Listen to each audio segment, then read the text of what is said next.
उत्तर प्रदेश सरकार ने 2 बच्चों की नीति बनाई हुई है और इस नीति में क्या क्या प्रावधान है इसके बारे में सभी को जानकारी नहीं है। तो चलिए आज के इस वीडियो में आपको इसी के बारे में जानकारी दूंगी।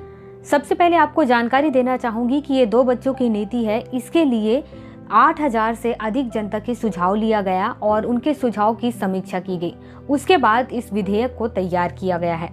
11 जुलाई 2021 को विश्व जनसंख्या दिवस मनाया गया और इसी दिन उत्तर प्रदेश सरकार द्वारा 2021 से लेकर के 2030 की अवधि में एक नई जनसंख्या नीति या न्यू पॉपुलेशन पॉलिसी की घोषणा की है और इस नई नीति में जनसंख्या नियंत्रण में योगदान करने वालों के लिए प्रोत्साहन देने का भी प्रावधान किया गया है। अब हम बात करते हैं कि आखिर ये नीति क्यों लाई गई है।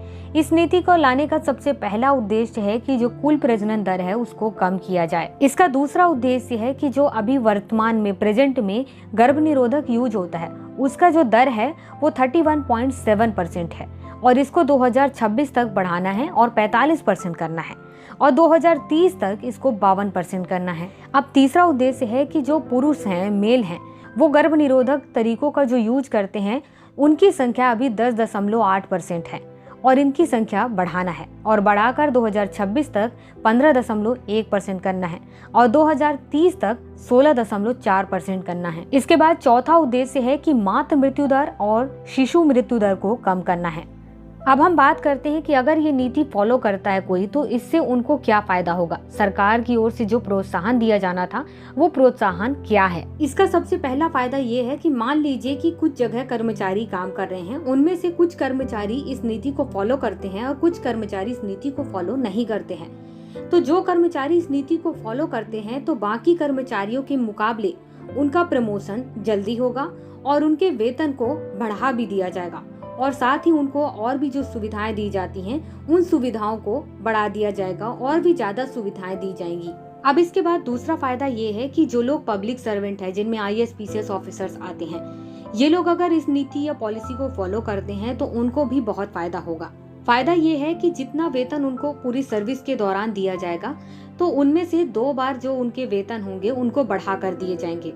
अब इसके बाद अगर कोई आदमी है और उसके यहाँ घर में उसकी बीवी का बच्चा पैदा हुआ है तो उसको 12 महीने की छुट्टी दी जाएगी और उस छुट्टी के दौरान उनको पूरा वेतन दिया जाएगा और उसके साथ साथ भत्ते भी दिए जाएंगे।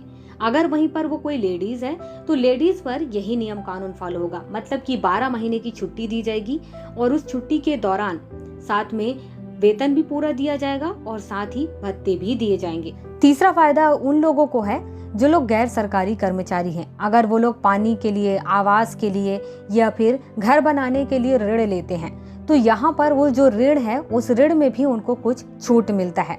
चौथा फायदा ये है कि माता और पिता में अगर पिता पुरुष नसबंदी कराते हैं तो ऐसे टाइम पर उनके जो बच्चे हैं वो 20 साल की उम्र तक अगर किसी भी तरीके से बीमार होते हैं तो उनकी बीमारी का पूरा खर्चा सरकार उठाएगी।